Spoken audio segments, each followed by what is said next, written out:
All right, first rule of this channel: we not talk about this channel. Second rule of this channel: this is not legal advice. So this video has been percolating for the last couple of weeks, and then with camp opening up, most of the camps are opening up today on July 22nd. Like some of the news that came out that I was looking for today, generally did solidify a lot of my later round targets, based off of like stuff that I was kind of hoping was going to occur, and they did kind of occur. So we can kind of talk about some of those things that are going on out there, some of the news that's going on out there, going into camp, a little bit of the camp battles that are going to be going on. In this case, did look like it was going to be an elite quarterback, elite tight end strategy this year, uh, and that kind of like made my co-manager happy. Not quite as high on the tight end position after kind of breaking down like the Raiders and the Cardinals and even the 49ers right now. Still do like going after elite quarterback. I'm not quite as certain that I'm going to be able to predict some of the later round guys. I do like Drake May, the nimbly bimbly that we like right here. Do like Drake May. This projecting forward off the capital that I have put in him. This is one of the things I was talking about with my co-manager. It doesn't matter if I draft like one quarterback and it's elite quarterback or I go elite tight end. There's a limited amount of guys that have like roads to win leagues, and they have to be on a list because like that list, that those guys can't be on other people's rosters. Like it doesn't matter if I went out there and I got Lamar Jackson last year. If Jaden Daniels has a road to be able to finish as a rushing upside quarterback, like a top 10, top five quarterback because of the rushing upside. Like I can't let that guy on someone else's roster. That's the easy point behind that. It doesn't matter like if you're in leagues that don't have trading or anything like that. This is not speculating on trading. This purely has to do with the fact that like uh, those guys that have roads to win leagues based off of like the criteria that normally mean or normally we can predict those guys having like those high upside seasons, like they can't be on someone else's roster if you're trying to be competitive and win. So that would be like a Jaden Daniels last year. It's just like the rushing upsides there. I have to draft that guy. It doesn't matter.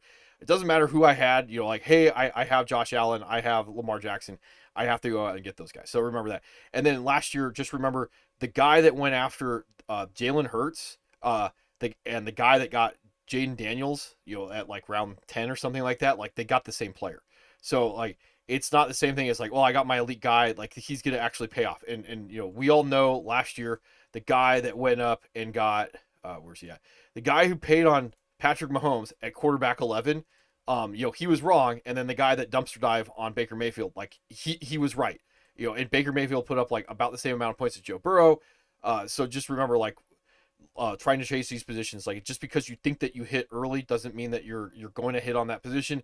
And there are other guys that have like roads to win those leagues that they're late. That like you have to be picking up. It doesn't matter what the meta is. The meta is always going to be wrong, and we're gonna be chasing the meta this year based off of the stuff that we thought we got right last year. I think teams are going to run a lot more two tight end sets, and there's reasons behind that. Like if teams are going to be running a quote unquote like middle of the field open, they're going to be running like two deep safeties, and teams are going to be coming out and they're going to probably be trying to bully teams with those two tight ends. And one of those is going to be like 11 and a half personnel. And I've been listening to that, like your Dalton Kincaids and stuff like that, where they're going to take advantage. If you go big, they're going to walk that tight end out in the slot, and they're going to say have fun with this. If you go small, they're going to bring their tight end, and they're going to like try and dig you out. So I think that's kind of the general direction the league is going to go in. And so some of these teams that can run like those two tight ends are probably going to be a little bit better off. So anyway, moving on from that, like some of the other stuff that I have been tracking out there, when it comes to, I saw the comment about like draft strategy. Generally speaking, going after running backs that have roads to have like these like legendary ranges of outcome seasons, like the receiving work, the high touchdowns. That means like attached to good offenses, and then they're going to get a lot of the receiving work because receiving is more efficient than rushing. That's the way they go. So at any point in your draft that you take one of those guys that have like roads to winning leagues, and we're going to be like talking about a few of those guys, comes to like Achane or where's it's like Chase Brown, some of those guys that are out there, Brees. Those guys, like when you hit on those guys, you're trying to win your league. When you miss on those guys, yeah, you're gonna try, like you're trying to lose your league. If you're punting and you're picking up anybody else besides like these high upside running backs, like you're not actively trying to win your league. You're actually not trying to lose your league either. So just kind of remember that, like at any point in your draft, like you see some of these guys with like that receiving work, a lot of possibility of touchdowns. That means attached to good offenses. those are the guys to go after at every point in your draft, and then try and figure out the rest of the positions later on, because you can kind of Frankenstein some of these guys, especially in the draft. Like if you get like a Ted McMillan, he's the number one attached on offense, like, or Ricky Pearsall's, like Stephon Diggs, in ways that you can't do that with running back unless you get right. Like say like Christian McCaffrey goes down, and then Elijah Mitchell is, or not Elijah Mitchell, Isaac Garriendo ends up being like that full bell cow, and we're getting good enough at predicting the roads for guys to be able to win leagues that like there just isn't the waiver wire that's available. I talked about this I think last year. What comes out even with like tight ends, going after tight ends that are attached to good offenses and that project to be the number one and number two in their offenses. That's generally a way. And then I did hear a good conversation about Tucker Kraft. That's why like now I'm more interested in him. Like Colston Loveland, this would be like, remember Sam Laporta and Brock Bowers the last couple of years, like they didn't win leagues because they were actually like good fantasy tight ends. They won leagues because there were no unicorns. So like 206 Brock Bowers last year, and then like Laporta was like at 196. When he won, he was tight end one, and that was off of 10 touchdowns. So again, Bowers didn't have the touchdowns, Laporta had the touchdowns, and then when we look at like your Kelce's, going back to like Travis Kelce right here, when he's doing like a 261, that's like wide receiver 6. So just kind of remember that when you're chasing some of these guys that are out there, unless we can get to some of those guys. And then when I talk about, where's it at? Like your Bowers, I think there's a better chance that Bowers is going to do that like unicorn type season. Like he does project to be the number one in that offense. I just don't know how that offense is going to function at this point. Like Pete Carroll is the new head coach coming in, and then they brought in Chip Kelly. And your guess is going to be as good as mine when it comes to Chip Kelly. Chip Kelly has had like amazing offenses when he was back at like Oregon, and then he came in the league with the Eagles, and he looked good.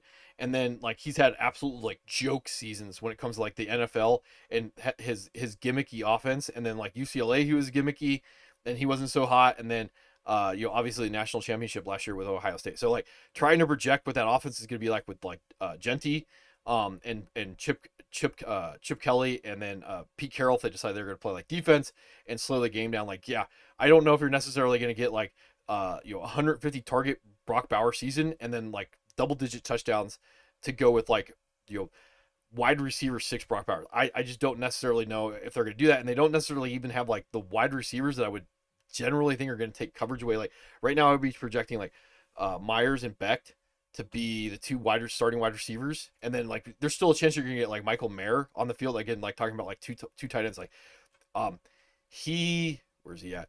This is a different coaching staff when he was doing like 70-80% to finish the season off. So like there's no guarantee that's gonna happen. So if you get like third wide receiver, it's gonna be like Trey Tucker. Like he's 4-3 guy, like 4-4, 4-3 guy. Maybe he could keep the defense a little bit more honest.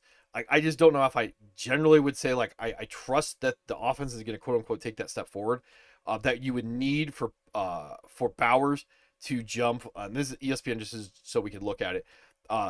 Brock Bowers to jump from like 20 overall. I think like Fantasy Pros is a little bit lower. Like, but again, like if you're taking Trey McBride and he's like 12 point a game tight end, like half PPR or something like that, and then a round pick 20, like let's see, someone goes up on like a Chase Brown in that area, they get right on Chase Brown, they get right on like Kenneth Walker because of the receiving upside, like that, they're gonna win the league. Or even from the other side, like Drake London, I'll take the pure points. Drake London over where's it at? Trey McBride or Brock Bowers being in that range, because Brock Bowers is going to have to get up to like the 16 points a game, 17 points a game that like Drake London would. That's if Drake London is a punt at like about pick 20, if that makes sense to anybody out there. All right, so that would be like why I would generally be punting the tight end position in general, because I just don't know about that. The Cardinals are going to play slow. I have some serious concerns after I was thinking about this with the 49ers and how their offense is going to function. Like, you got to remember, George Kittle is one of the premier blocking tight ends in the league, on top of the fact that he's one of the premier receiving tight ends in the league.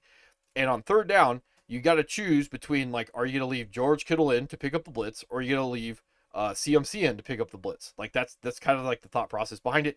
The 49ers do run a lot of 21 personnel. That means like Kyle Juszczyk. That's why his snap share is so big. Like if you're remember last year when we're talking about after waivers, like him getting up to about 50% snaps, that means that he's going to be the blocking back, so CMC can go out there, and that's what makes CMC valuable. But that would be the general idea. And if they're going to be running a lot of like 11 personnel, like 3 wide receivers this year, and that I could see that maybe occurring when Ayuk comes back.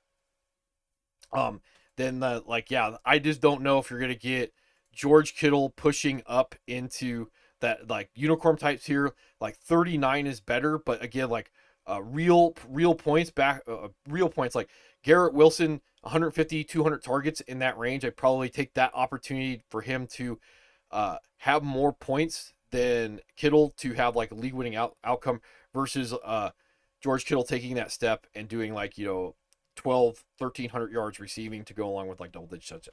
It's hard.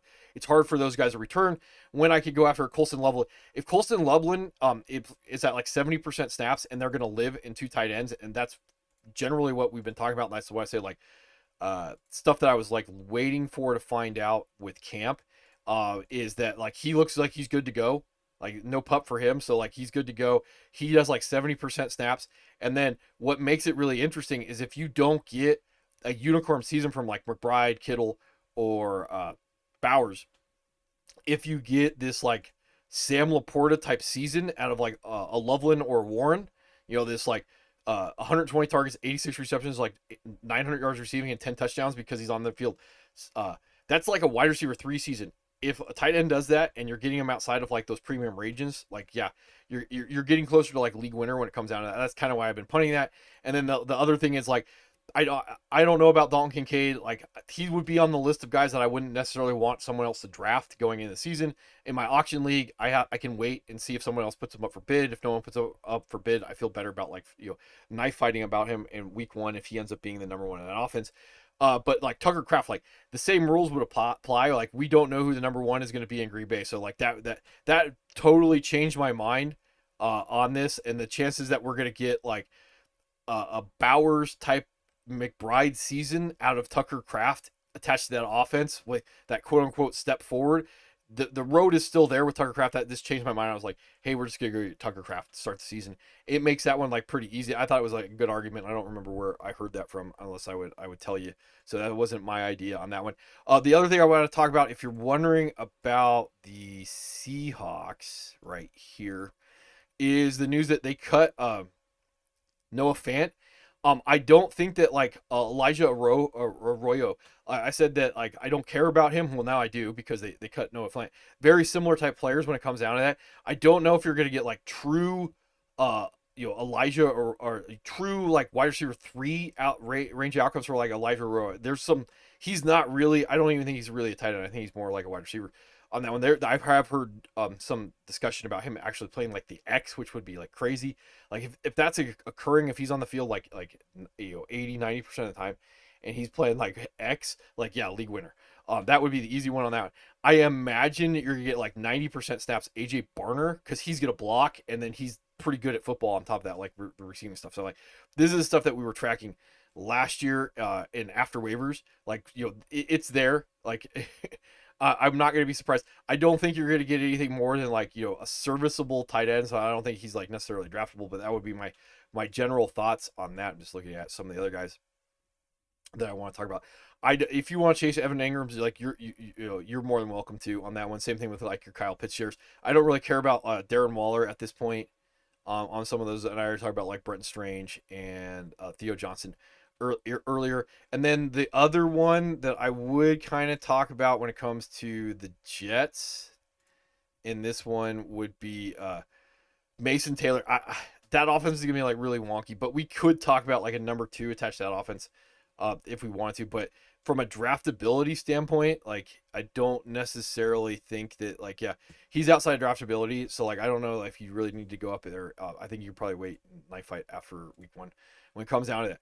I think I already talked about the quarterback situation that's going out there. Again, if you're in like your 2 quarterback leagues or something like that, or you're in a deep enough league that you have to like kind of dumpster dive, like I do, like Drake May, he's on that short list of guys. I don't know if JJ McCarthy is going to be draftable in a lot of leagues. Like I just don't know if everybody's going to be on him enough for it to matter. Justin Fields is another one. Like you probably have to be worried about like not allowing him on other people's teams. But like I think this year's quarterback position is deep enough that like week one we're gonna know like Cowboys offense might be really good. We're talking about like can we predict this year's Joe Burrow, this year's Baker May, like Dak, uh, you Michael Penix, Bryce Young, guys that are going later in the draft, that or Trevor Lawrence. These guys are attached to like bad defenses, and if they quote unquote take that step forward and then they throw 40 touchdowns, like Bob's your uncle when it comes down to it. And then I'll probably do something else on like the running backs later on, but there's other guys I want to talk about tonight because I got to go to bed. Then let's see. So Omarion Hampton, like he's moved up. I don't generally know where what that offense is going to be like from like we're going more off of the receiving work. I don't know if he's necessarily going to get receiving work, but with the Najee injury, the eye injury that he had, where he like tried to put an eye out, he's and whatever goes on with Najee, I'm less concerned with the possibility that he's going to be able to take the job into the start of the season. So as long as we don't hear other stuff about Hampton, in this one, because I think Vidal, I did see like one of those YouTube clips where like Vidal did score in camp today or something like that. So as long as I don't hear anything that's negative about like Hampton, the draft status, I do think he's good at football.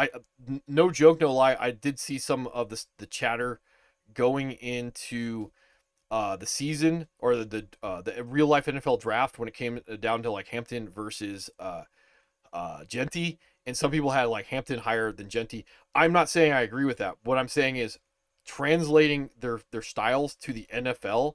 I think Hampton may have a better career than Genty does just because of their kind of their styles. If that makes any sense to anybody that's out there. But again, it doesn't necessarily mean that I think one or the other. In this case, it just means if we get like full bell cow, and if he stays about like 50, yeah, that's probably like an easy smash. I don't know where he's going on Fantasy Pros. I think he's going a little bit higher. I think he's going like 43 or something like that when I looked at that earlier. Out there. Quentin Judkins, if you're not aware of this one. So like this makes it easy, like if you're chasing some of those like rookie running backs, Judkins, who is like having some legal problems, and again, like not a real football channel, not a Law and Order channel. I don't care any about stuff. So he doesn't show up in camp, and then we're just generally going like, well, are we gonna get like RB2 Jerome Ford season, or I was looking at like, was it fourth rounder like Dylan Sampson? The league is kind of changing, so like full bell cow size is not necessarily necessary anymore. So like we can kind of talk about this. The problem when it comes to the Browns is like I don't even know if the offense is gonna be good enough. Again, receiving works great, but they got to get like the touchdowns, chasing touchdowns. So I don't even know if it's necessarily like worth it. And then from a price standpoint, like depending on what we hear down the line, like Jerome Ford, like that's probably a pretty safe punt as like a 13 round draft pick to think that you're gonna get. Again, remember like Jerome Ford is kind of a big receiving back. He's just not a good like in between the tackles runner. But like yeah, that would be like Chuba Hubbard last year. That would be like Jerome Ford that you'd be tracking on depending on what goes on with the Judkins things. If I had to guess with my limited background, he's waiting to see if he can somehow get the young lady that accused him to be uncooperative with authorities, and therefore the charges will be dropped, and then he can sign his contract. Brown's probably said like, hey, don't show up until you're done dealing with this problem because we don't want the distraction. That's why he didn't sign. If he doesn't sign, then they can't fine him. So I think there's like some shenanigans that are going on. So if he can figure that stuff out, then he could show up, and then because you're also looking at the possibility of suspension regardless. And the faster this gets adjudicated in court, the faster the NFL could theoretically suspend him. So like if we're looking at like your Rashee Rice, and we'll talk about Rashee Rice here in a second, more likely what's going to happen with like Judkins is they're going to probably try and kick the can if the charges can't get dropped. They're going to kick the can on this until next season, like the off season. So until we can figure out any of that stuff. If you're wondering about any of that stuff, and again, this would be something that I would just be like, probably not worth it for me to try and figure it out attached to not a good offense in this case. I'm trying to figure out, and I'm going to talk about this one with the Giants, because like theoretically with Tyrone Tracy, you're kind of guessing like, but this is Zach Moss and Scadaboo. Where's he at? But you're looking at, where's it? I'll just pull this one at Scadaboo. So you're looking at this year's Zach Moss and Chase Brown versus like Rashad White and Bucky Irving. So if you get right on these two picks, like Tracy would be the guy that if we're trying to guess is going to have the receiving upside. Again, the offense we're kind of expecting to take that step forward. He would be the guy, and there's some logic behind this because I don't know how like Scatterboo, Tracy, and Singletary all make the roster at the same time. They like Singletary is going to be the trustworthy guy in the offense, but he's not explosive like Tracy. And he may be like not as good an athlete as Scatterboo. And Scatterboo is like that would be like one of his the knocks is he's probably like he may even be like a 4.8 40 guy as opposed to a 4.6 40 guy, but he may be good at football. So like your guess is like, are you going to take your possibility that you're like running back 14 in Scatterboo, or are you going to take the chance that you get like this year's Chase Brown, which means like at the end of the season he's like running back 1. That would kind of be the idea, and that would be camp stuff. If we get like a surprise cut, like one of the things that makes it weird is like Tyrone Tracy is a 5th round draft pick, not good draft capital. Scatterboo is a 4th round draft pick in a very heavy running back class. So that means that the Giants didn't really go like, hey, this is the guy that we want. He just ended up being like the last of those tier of running backs that you're looking at where they were going in drafts that they felt comfortable taking. So like, if normally 4th rounders make the roster, so I'm not saying we're gonna get like a cut for Scatterboo that would make it like really easy or anything like that. But like you may actually have to get all the way to the season and get like inactive with Singletary or Scatterboo to know kind of the where things are going on this. Right now I kind of be leaning towards like Scatterboo being Bucky Irving, more so than like Tracy actually taking that step forward to being like a running back 1, and that's because like he was not good at pass blocking last year, and again I'll harp on pass blocking all day long, and if he doesn't, if he's fumbling and he's not pass blocking. Now you're looking at Antonio Gibson. So like I'd probably be leaning towards Scatterboo, but again, like I don't know what you're gonna get out of that. They're talking about those guys. Talking about Najee. Dylan Sampson, I did see some stuff about like he's a 4th round draft pick for the Browns. He's a converted wide receiver, is like 5'8", 200. I don't know. I would probably be putting my money on Ford at this point if it came down to it. And then the last thing, that's why I have this one brought up right here. Is it? No, it's not this one. The one guy, so the 2023 Doak Walker winner when it comes to college football was this guy, Ollie Gordon. I was kind of like going, where did he end up going? Because there was like problems with Oklahoma State, like quarterback play, offensive line, injuries, stuff like that. So he was not good, and then he goes out and runs like a 4.6 in the combine.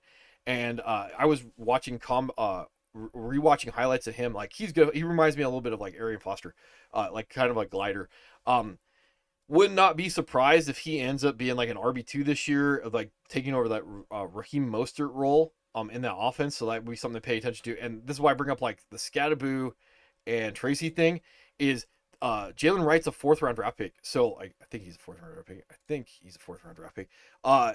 Normally like that, as we see like last year with Jalen Polk, it doesn't necessarily mean that like teams are not going to move away from guys. Yeah, it's 4th round draft pick. That teams won't just move away from guys like really early on.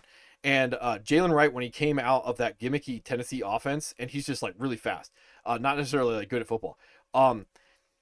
There's a redundancy between how he plays and how A-Chain plays, and A-Chain's like a good football player, as opposed to Jalen Wright. So the idea is like if you need a guy that's going to be like a big banger in that role of Mostert wasn't that guy, but again, if you just need a guy that's going to come in and run inside zone and score a touchdown, like that would kind of make like me think about Ollie Gordon. He's going to get caught from behind all day long, but just like banging in between tackles, like that would make a little bit more sense as a complementary back towards A-Chain than Wright. So that would be something you'll kind of pay attention to with that, because that would also hurt the theoretical possibility that we're going to get like legendary range of outcomes like A-Chain season, because I'm like everybody else. Internet man does not have to tell you to chase like Devin A-Chain. It just becomes like, are you going to get a punt where you're getting them at, or are you going to get like league winning upside when it comes to like chasing some of these running backs? You get like chase your running backs if you're trying to win your league. Chase your running backs if you're trying to lose your league. Also, what comes down to that. And then going back to this one with the Giants, like I think Eric Gray's going to make the roster. He's going to be a special teams guy. So that's why I said it's a little bit tough to kind of figure out all that stuff, talk about those guys, and then finishes off. So Rashee Rice, and I don't know why this is surprising to anybody. So I think he has to do like, where's it at? So he's gonna probably get suspended after like pleading guilty to all this stuff, down the line. So he's tumbling down draft boards. I don't even remember like what the disposition was behind like what he pled to or anything like that. Probably would be looking at like Worthy as the guy to start the season off. Like, I mean, he did kind of take that uptick late, as opposed to like, Hollywood Brown being the guy in the offense. Like, if you were chasing anybody, it would probably be Kelsey, being good enough at tight end, and his price is probably down this year. Looking, like 8th round draft pick Kelsey, like that would probably be the guy that like, or 7th, 8th round draft pick Kelsey. That would probably be the guy that I would be chasing to take advantage of Rice. And then you have to be in a deep enough league that you could like sit Rice on the bottom of your lineup, or your roster until you can kind of figure out, if he's going to come in and be the guy, and then you're waiting to find out what the camp news is going to be, or the suspension is going to be on him. Yeah. NFL announced, so like that's just something to be paying attention to. I imagine that's going to occur on that one. And then some of the other guys really like Ted McMillan. I keep expecting his price to go up, and it's not. So again, like, internet man does not have to tell you to chase rookie wide receivers that are like, inappropriately valued. Chris Godwin. So this is a big one. So I talk about like Ibuka in the draft, being a guy that I wasn't interested in because of how crowded the wide receiver room. Well, that was because I was kind of waiting on this one. So like, there's more and more news that like Chris Godwin, like, I was like, one of the, was it the fantasy doctors guy? Like he's like, I could see that his career's done at this point. So like, yeah. So now like, Ibuka goes from a guy like I wouldn't touch with your roster to a guy that like I'm probably actively drafting. And as long as that price stays like 140 on ESPN, yeah, to take over, like, so you're like old man Mike Evans, Chris Godwin, who knows what's going on with that one. First round draft pick. I like Ibuka as a player.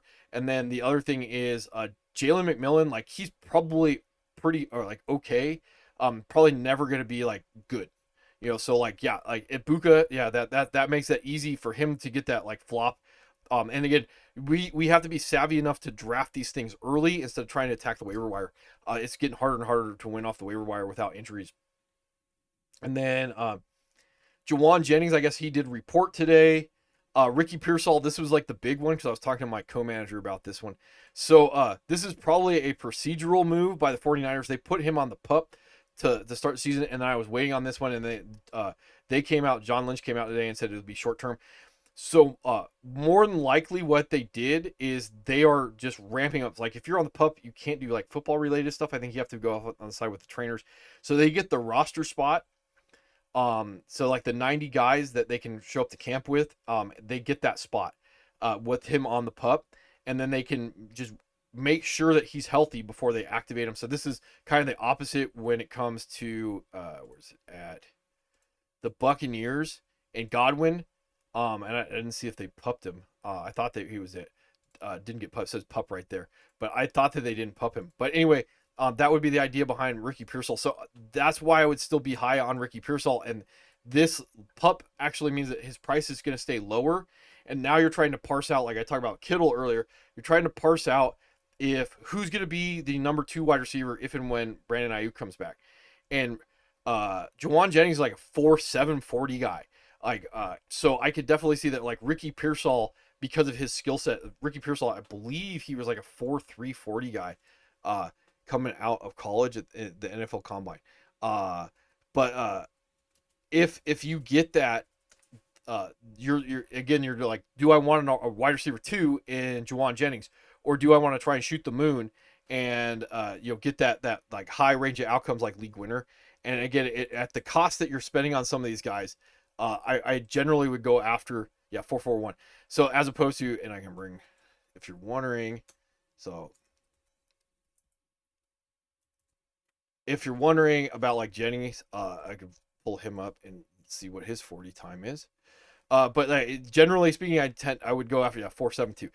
That's the difference between those guys, and that's why I would generally go after Ricky Pearsall. But like, I can understand the logic behind like Jawan Jennings. Stephon Diggs, he didn't go on the PUP, which is like not surprising that he didn't go on the PUP. And again, at that price, like, expecting that maybe we get a breakout from Drake May.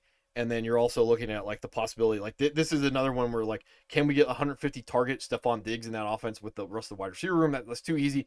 So like he didn't go on the pup. And then, you know, like as long as his price doesn't climb out of control, that he would stay on the list of guys that I would be tracking. Most of these guys, and again, like I may do a video talking about some of the earlier round guys that are about like 50-50 coin flips on. But these are mostly guys that like maybe outside of Hampton and Rice, maybe Ted McMillan. I was maybe his price will go up, but a lot of these other guys I think are more than likely going to be available in most of your leagues. You just have to go up maybe a round on and pick up. If you're interested in going after some of those guys, and I'll just highlight some of these guys like your JJ McCarthy's and your Drake Mays and your Justin Fields. I probably would like Drake May a little bit more in that offense, but you know, hey, that's just how it goes. But that's just generally kind of the stuff that I'm tracking. I want to make sure that I got everything, and I think that's about all I have when it comes to July 22nd, the start of camp. And then, you know, if I get those other videos done, you know, getting busy, I will let you guys know.